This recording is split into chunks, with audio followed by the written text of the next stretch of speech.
What's going on, Star Wars fans? Welcome to Star Wars Doctrine's podcast. It is my favorite day of the week because I get to forget about the world and just talk about Star Wars with you guys. Nothing better. If you're new to the channel, this is pretty much all about just discussing Star Wars, everything there is to talk about. And we're doing a podcast every week on Instagram and Facebook. You can check us out. We got daily posts and just lots of discussions, news, memes, all the good fun stuff, everything about Star Wars. So be sure to check it out there. And like I said, if you're new to the channel, please like and subscribe. That way you can see more of our future Star Wars content that we got coming. And happy to have you guys back and just happy to be talking about Star Wars again. Sometimes I feel like the weeks are too long in between these because I just love talking about Star Wars so much. So this week's going to be fun. I'm really excited to talk about one thing in particular that's been just flying all over the web right now and all of Star Wars news. So let's dive right into it. This one, if you follow us on Instagram and Facebook, you've already seen the posts, maybe even taken part in the discussions. But this was a report broken out by Star Wars Newsnet, and to be honest with you, I'm pretty skeptical about what I take for fact and what I take for just rumors, but usually Star Wars Newsnet, is a pretty good reputation. They normally aren't putting out fake news, so when they report something, I'm keen to believe that it's more truth than false. So anyways, the big news story, if you haven't seen yet, is that there's going to be an Obi Wan TV series that's going to be put on the Disney Plus app.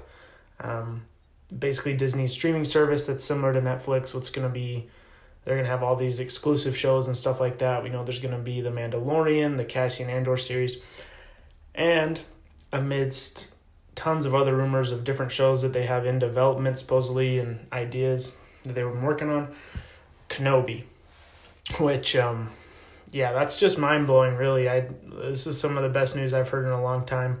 Like I said, technically we have not heard it from Lucasfilms themselves, but Star Wars Newsnet is the one who broke this to the public, and I really do think, and I'll read you the report here in a second, I really do think that it's something that we can look forward to, not just a rumor.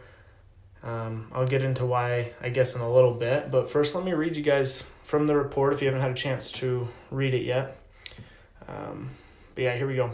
From Star Wars Newsnet, we were told that an Obi Wan Kenobi limited TV series is happening and is the next top priority for the Disney Plus streaming service, and that it could be as many as 6 episodes.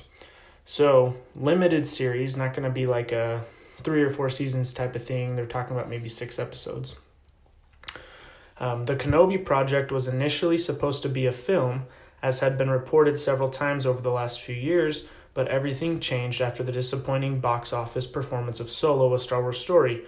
We were told that the Kenobi film was actually supposed to start production shortly after Solo premiered, and then everything changed. This certainly puts much more clarity on that famous Bob Iger rethinking our approach statement from last year. And although there are many TV series rumors out there right now, we are told this one is happening and will go into production. John from Star Wars News Network, or Star Wars Newsnet, he does that Resistance podcast, if you guys have ever seen that. Anyways, cool guy. He's broken a lot of news stories over the years, and you can look back through them, and he's always got good sources. So part of the reason that I'm very excited about this, and I do want to talk a little bit about the report. I thought it was kind of interesting. Says that it was originally supposed to be a film, and this totally makes sense. This all lines up to me because we'd heard so many leaks over the past few years. Oh, they're working on a Kenobi script. Oh, McGregor's been saying that he would come back, and they're going to start, a Kenobi film. It's going to be the next installment, and but Bob is interesting because Bob Iger quote that they're rethinking their approach. That totally shines some light on this because John on his podcast also talked about the fact that they brought Ewan McGregor to the Solo premiere, which was like, okay, he's not in the movie, why is he there and everything. and he actually sat next to Ray Park, who's Darth Maul, which is kind of funny, and Ewan had some funny things to say about that. But anyways, very, very interesting, and it makes sense because the report talks about how the reason they had Ewan McGregor at Solo was to start building up some hype, because shortly after they were going to announce that he was going to be the next Star Wars story. It was going to be Kenobi, and that would obviously be starring Ewan McGregor. And then Solo, obviously it's not a secret that pretty much bombed at the box office as far as Disney movies, and whether it's Star Wars, Marvel, any of those movies are concerned, Solo was very disappointing. And I think there's a lot of reasons for that, whether it's because the timing of it was only 6 months or 5 months after The Last Jedi. There was also a lot of people who, it's no secret that people who were upset with Last Jedi probably didn't go see it. There's lots of boycotts and things like that, which, anyways, I think it's interesting.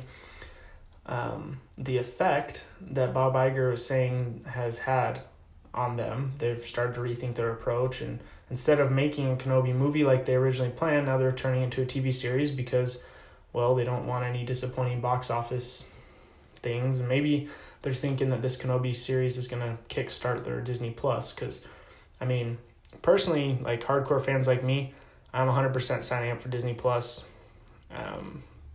regardless. I'm just for The Mandalorian, and Clone Wars, the last season, Clone Wars Saved, is going to be on there.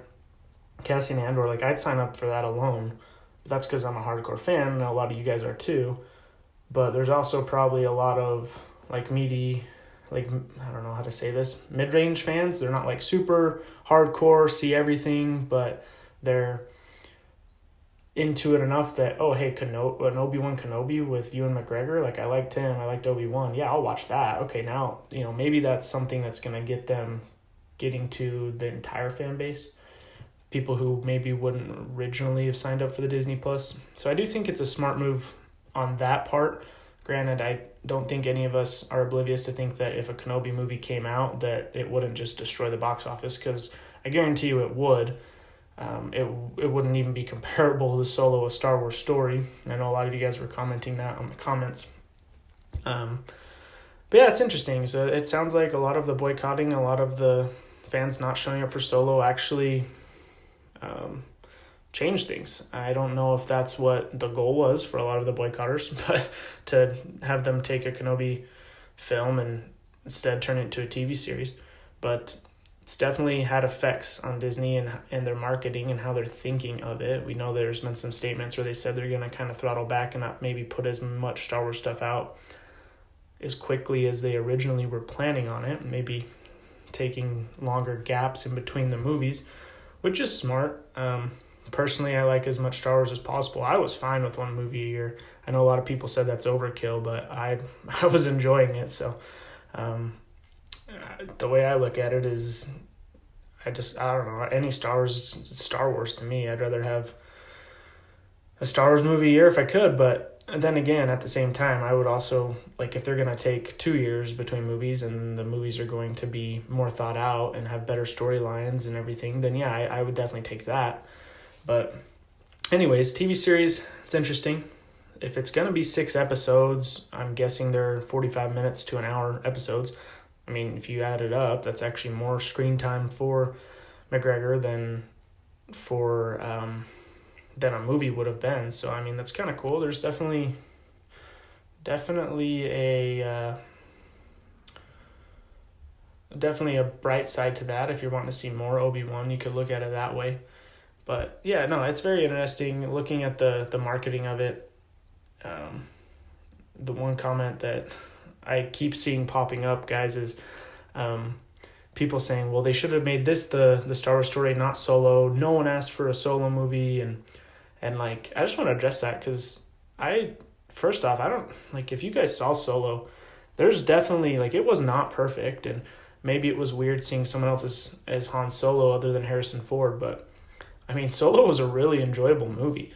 It was fun. It was a Western type of Star Wars movie. It wasn't all about the Force and all about the Jedi, but it gave a cool little backstory and a side story.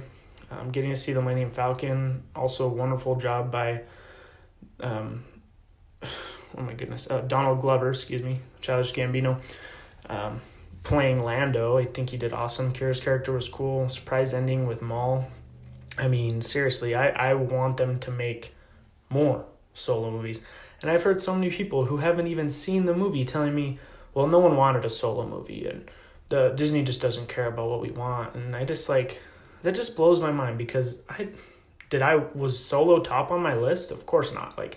I didn't even think that was, when they said they were going to do a Solo movie, it never crossed my mind prior to that moment. But it was still really fun. And the thing is saying no one asked for a Solo movie. I mean, no one asked for the original Star Wars to be made. No one asked for, we want a movie with spaceships and laser swords and things we've never seen before and all these visual effects. In fact, everyone thought it was going to be a bust when it came out. No one asked for it. Yet, here we are, it being one of the biggest franchises in the world, and we're all fans of it. So, I mean, to say that no one asked for it, some of the best stuff comes from not something you're necessarily looking for. And I've watched Solo quite a few times since, and I love it. Chewie on screen, I mean, the Falcon, it's just, there's not a whole lot to complain about, in my opinion. It sucks that Han Solo couldn't be played by a younger Harrison Ford, but all things considering, they did fairly good. And the story, to me, it adds to canon, gives us some fun stuff, and sure, it's not a main part of the saga of the Skywalker, line, but it's just a fun side story, and I'm totally cool with that. Rogue One, that fit into the storyline, I think, a little more, but it was a great side story as well. No one necessarily asked for Rogue One, yet as a whole, it got pretty decent reviews, and I think most people liked it. So I don't know, I have issues with the no one asked for a Solo movie. I see where you're coming from. There's probably other stories we would have liked to see, but Disney has pretty much committed to making Star Wars for a long time. So I think we just got to be a little patient and say, yeah, maybe no one asked for it, but at least we're getting something. And especially if it's decently done, like Solo was, I've yet to find anyone that was oh, Solo was the worst. Okay, maybe I shouldn't challenge that. There's definitely people out there who probably saw it and really hated it. But as a whole, it seemed even if you weren't all about it, you still were okay with it. That's just the vibe I'm getting. I personally really liked it. Saw it a couple times in theaters and watched it a couple times since. So, anyways, just moving on from that, I just think that everyone, I think the attitude is well, we would rather have had a Kenobi movie, and I totally get that. But you also got to understand too, to a degree, Disney is about making money. I understand they have their faults. I'm not defending them at all. There's 110 things I would change about what they've done with Star Wars so far. But, at the same point, we get Star Wars because of them, and I'm just happy to have Star Wars. And we got to understand, if we're going to boycott movies, if we're going to, sit out on them, things will change, things will happen. And this is a prime example. We would have probably gotten a Kenobi movie, as this report's saying, had Solo done better. And, I do think it's partly on Disney for their marketing and putting it out so soon. Of course, they didn't know how badly received The Last Jedi would be by the fans when they had planned the debut of Solo. So anyways, there's a lot of stuff that goes into that. But ultimately, I mean, this is where we're at, looking at a Kenobi series, which I'm going to make the best of it. I'm just thankful that we're getting anything. And, seriously, that's awesome. To answer a lot of your guys' questions and comments on the post, people were saying, well, is it going to be Ewan McGregor, or it better be Ewan McGregor? And I 100% agree with that. If they did Kenobi without Ewan McGregor, it'd be absolute disaster. And let me just tell you, you guys, you don't have anything to worry about as far as that goes. Disney understands that they would be shooting themselves in the foot if they casted someone else as Obi Wan.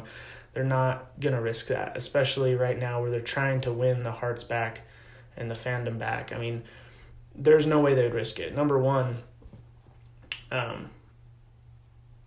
we already know that Ewan wants to do it. He said that for years, that he would totally come back as Obi-Wan. And the funny thing is, it sounds like he's known in a lot of these interviews that he said it, that he will be coming back as Obi-Wan. It sounds like this has been in the works for a while. But I just think that's funny because just thinking of what's going on in his head as he's being asked these questions, like, would you come back? He's probably thinking like, oh yeah, I would. Like, but I am, like, I don't know. It's just funny. But yeah, no, there's not even the smallest chance that they would recast Obi-Wan. Because number one, there's about 1 million of us who would not watch it if they did, and it would be a waste of their money. The other comment I've been seeing a lot as well, they can't afford Ewan McGregor for a TV show. Like, really? Do you know how much money they're putting into the first season of The Mandalorian? It's ridiculous. I mean, they can afford whatever they want to afford. And Bob Iger has pretty much said that he feels like this Disney Plus streaming service is the future of Star Wars. And to me, that means that they're going to put the money into it that they need to. They can afford Ewan. I mean, there's no way Disney can't afford him. They can afford pretty much whoever they want to. They own like everything. So it's not a concern, money. Especially if they feel like they're going to get that money back through the streaming service, and bringing an Obi-Wan series to it would be awesome. Would definitely be a way to rake in that money. So yeah, that's not even a concern. They can afford him. In fact, they will afford him. And if they recast Obi-Wan, you guys can come and throw fruit at me and tell me how big of an idiot I was, but I just, there's no chance. I mean, and if you read the report, like I kind of read earlier to you guys, it talks about how they brought Ewan with plans of starting an Obi-Wan movie production. They brought him to the solo premiere because he was going to be in the next movie. So I highly doubt if they would scrap the movie and then scrap him for the TV show. I mean, it doesn't make sense. So they already had plans in line with him to make it work. So it's going to happen with Ewan. Now, of course, there is still a small chance. Like, I wouldn't say absolutely 100% sure this is all going to go through until we hear it from Lucasfilms themselves, of course. But like I've said before, Star Wars News.net has a good reputation, pretty reputable. And I would say you're at like a 95% chance that this will happen. On the off chance that something goes wrong or it just doesn't fall together. I don't know. But I think that it's pretty much set in stone. Will we get an announcement about it at Celebration? My guess would be no. I think it's probably too early, but I'm not saying it's impossible. It would definitely be a way to get people pumped up. In fact, I think it might even be smart with Episode 9 coming up to get people pumped up for Star Wars again with that. Maybe get more people out to 9 because of that. Which I really hope 9 does well at the box office, because I want Disney to realize that, hey, we should still be pumping money into Star Wars. Because, yeah, if it's anything like Solo, I don't want them rethinking their strategy once again and deciding that they're not going to be doing these TV shows or these movies in the future. So yeah, hopefully 9 does well because of that. But yeah, Celebration, Kenobi announcement, I doubt it. It'd be sweet though, and I hope I'm wrong, because that would make Celebration just incredible. That would make my year, so that'd be cool. Anyways, moving on with more of the Kenobi comments, I want to talk about some of the other comments I've been seeing from you guys. A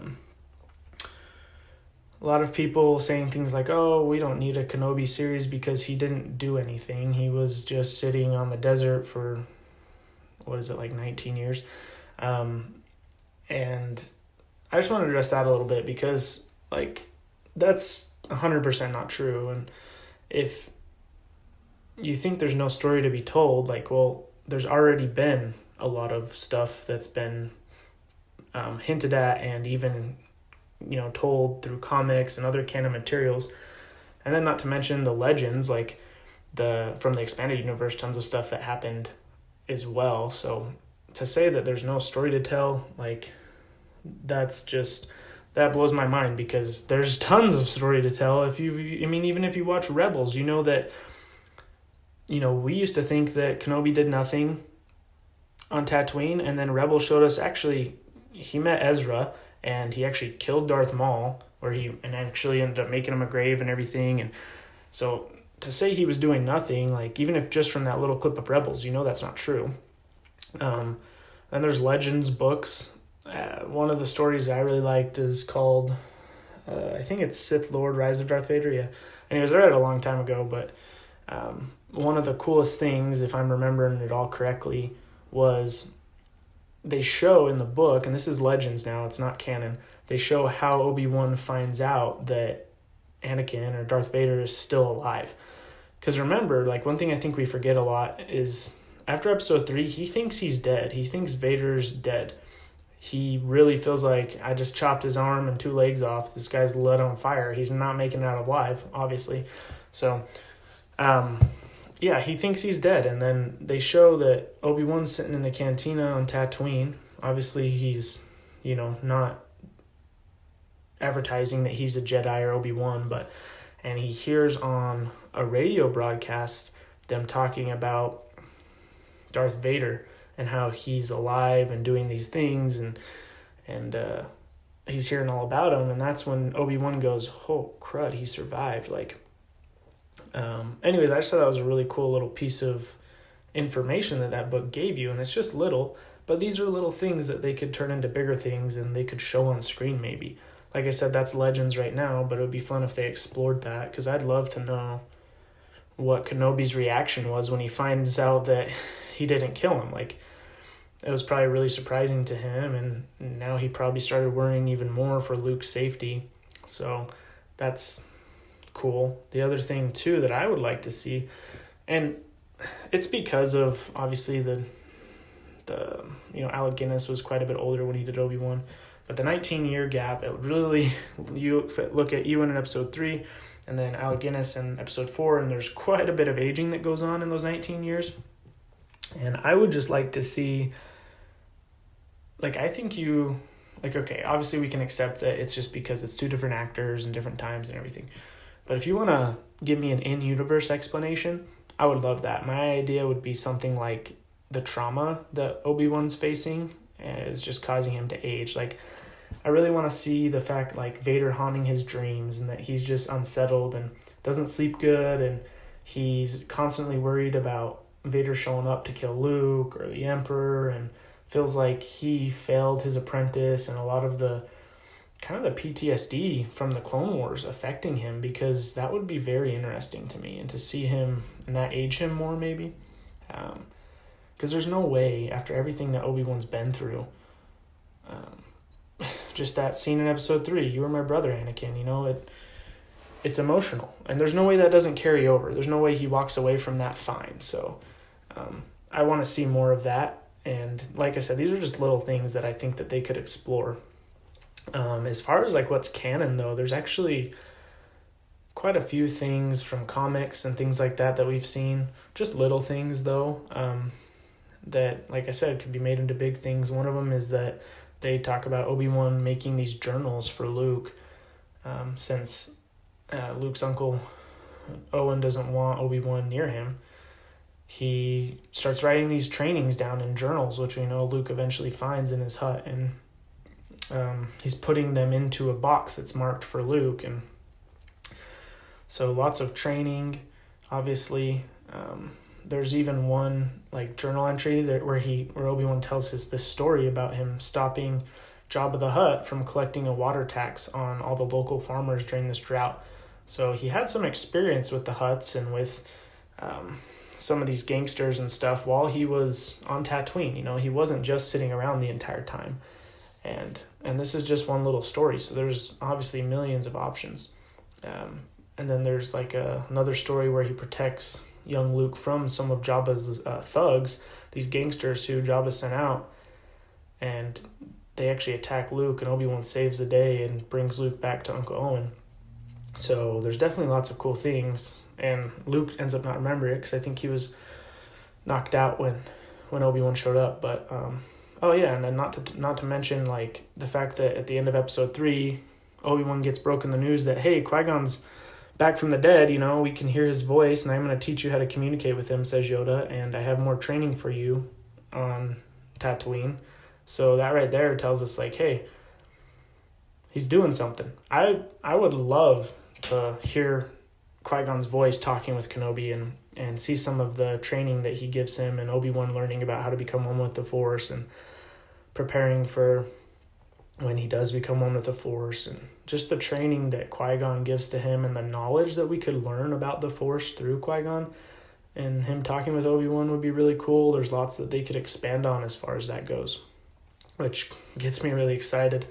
So it's definitely something I'm looking forward to. I really can't wait until we get an official announcement from Lucasfilms.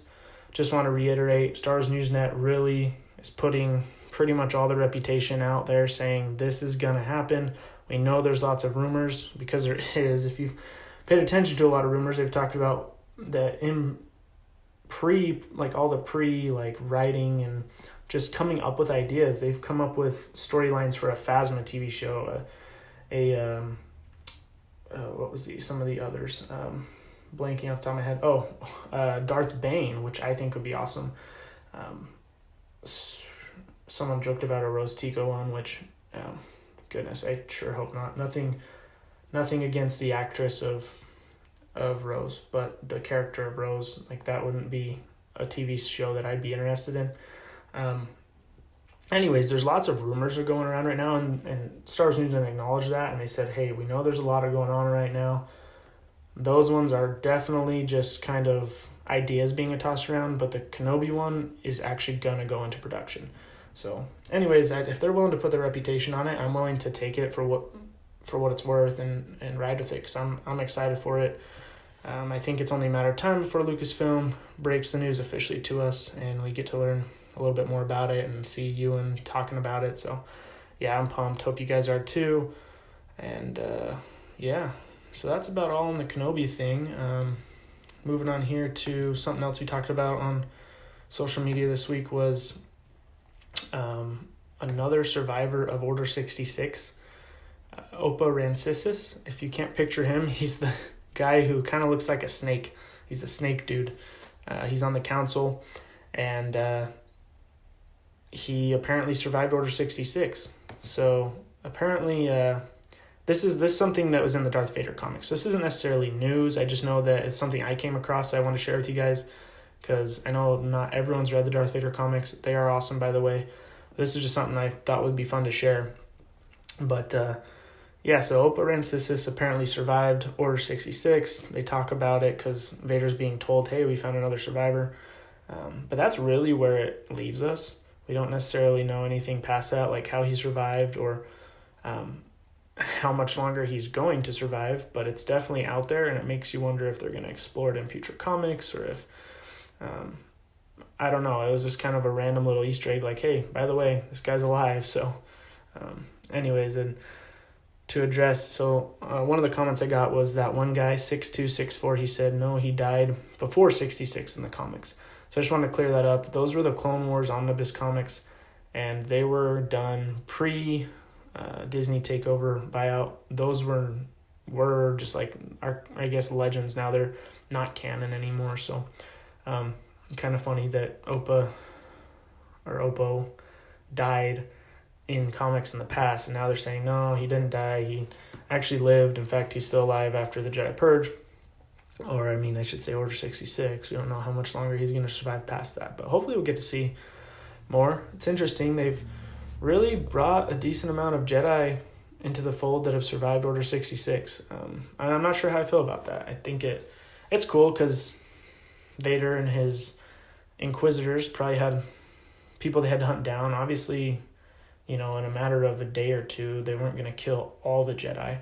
But... I don't know. I could go both ways. Like, it's cool, but it's also like, does it cheapen the whole Jedi Purge?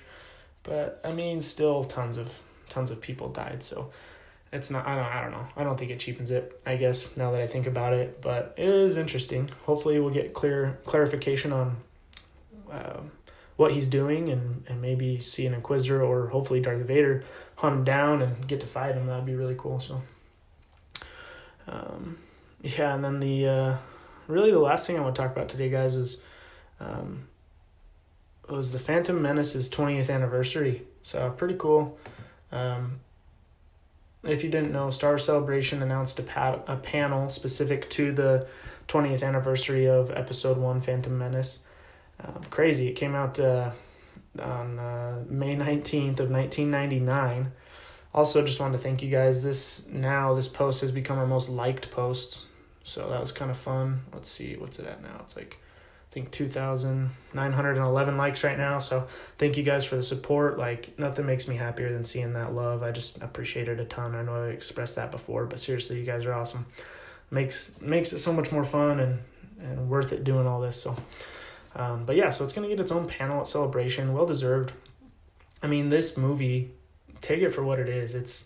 It was iconic. It was a start of a new trilogy, and there was ups and downs, whether people loved it or hated it. Lots of things to love about it, lots of things that were iffy, but ultimately, like, it started a new generation of Star Wars fans.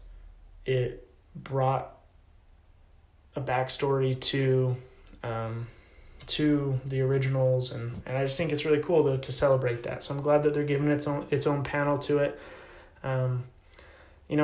Say what you will about Episode 1, you still had some awesome characters. Darth Maul was incredible. So awesome that they brought him back from the dead. So Padme was awesome, like introducing her character. The pod race scene, I think, is still fun. Duel of the Fates, like one of the most iconic Star Wars songs ever. And just that duel in general was something like we had never before seen. And then the double-bladed lightsaber, it was like, whoa. Getting Yoda back on screen was a big thing back then, just because it was like a cool little surprise to see him. Obviously, Qui-Gon's character was super cool and still one of my favorites to this day. Obviously, you had the midichlorians and Jar Jar and all of that, some of the cheesy lines and the stuff like that. But, I mean, that's what you get with some of the prequels. And, hey, I mean, I'm willing to look past it and just enjoy the Star Wars of it and the lore and all of that stuff. I still enjoy it. I can watch it to this day just fine. So anyways, I want to talk about some of your guys' comments on that, because I said, how many of you remember seeing it for the first time? I do. I was really young. I remember going to see it, and I thought it was amazing, and I just wanted to be Obi Wan, and I thought it was so cool how he was trapped down in the little, oh my goodness, just like the pit, and then he launches himself up over Darth Maul, pulls Qui-Gon's saber. I remember reenacting that scene with my cousin a million times, and we'd take turns being Obi-Wan and Darth Maul, and just having so much fun with that. So, but I remember seeing it in theaters when I was young, and my dad took me to get a little lightsaber afterwards, and I ran around hitting people with it, and yeah, it was fun stuff. And for me, like, I grew up watching the originals, but I was young enough to look past all of the cheesy, annoying stuff with it, that it didn't affect me when I was little. So I really enjoyed it as a kid. And anyways, it's cool because, and Ewan actually talked about it in an interview recently, talking about how they knew, like, when they were doing a lot of the lines and stuff, that they were cheesy, and he said that it was still some of the most fun he's ever had. And he said even though there was green screens all over the place, that he still loved being Obi-Wan.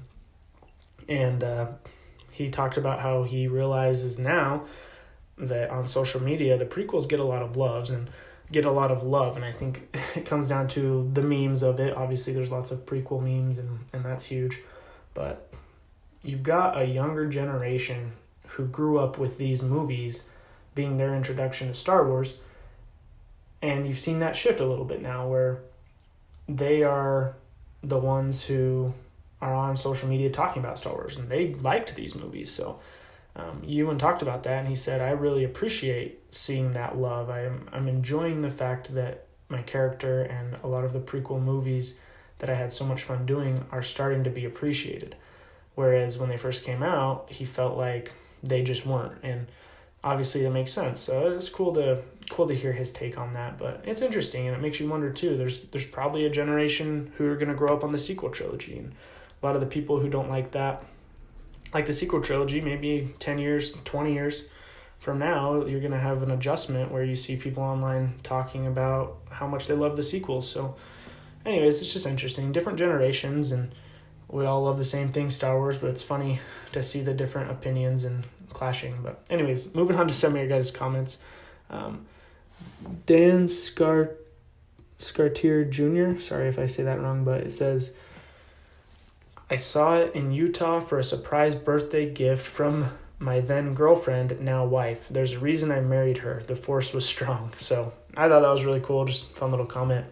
Yeah, obviously you got to put a ring on that, if she's surprising you with a Star Wars birthday. Can't beat that. Moniker 2.0. He said, I saw it 3 times in the theaters. Audience even cheered at the end of the film. I liked it then, but was taken back at how different it was in tone, pacing, and some poor dialogue. Plus, too much childish stuff from Anakin. What does this button do? Now this is pod racing. Still love that line, by the way. Very memeable. But, etc. Jar Jar didn't annoy me too badly, though. But there was so many awesome things in the film as well. Darth Maul, Liam Neeson, the final duel between Maul, Qui-Gon, Obi Wan, the Duel of the Fates theme, one of John Williams' best ever. Absolutely. The pod race, R2-D2 introduction when he saves the day. Oh yeah, I didn't even think about that. Heck yeah. On the Naboo Royal Starship. So much to love, yet it did have flaws. I still really like it a lot, though. So that comment pretty much summed up everything that I feel, because, there's stuff that, we're going to look at and be like, wow, that was cheesy. What was George thinking? But if you look at the story, I like it. I love it. There's lots of things to love, like Moniker 2.0 pointed out. So thanks for that comment. So yeah, it'll be interesting to see what they do for the panel there. I'm sure you'll have it'd be fun if McGregor shows up, and be interesting to see what they do with that panel. But I'm sure it'll be cool and get a lot of love, because it started the prequel trilogy, and I'm about to go watch it right now that I'm thinking about it. I want to see some Darth Maul action. So, but yeah, well, cool, guys. I think that's going to wrap us up for this week. So hope you guys enjoyed this week talking about Star Wars with me, and I hope you guys, have some comments to leave. I'd be interested to see what you guys think about, some of the Obi Wan stuff, and Opa Rancisis Surviving Order 66. Obviously, our 20th anniversary of episode 1 too. So I'm really curious to hear what you guys have to say. Just leave a comment. And also, if you go ahead and check us out on Instagram and Facebook if you haven't already. That way we can, keep discussing and talk more about Star Wars, see our future posts and Star Wars content, and maybe your comments will get put on the next podcast. So anyways, I hope that you guys have a great week. May the Force be with you. Don't forget to like and subscribe, because it is your destiny.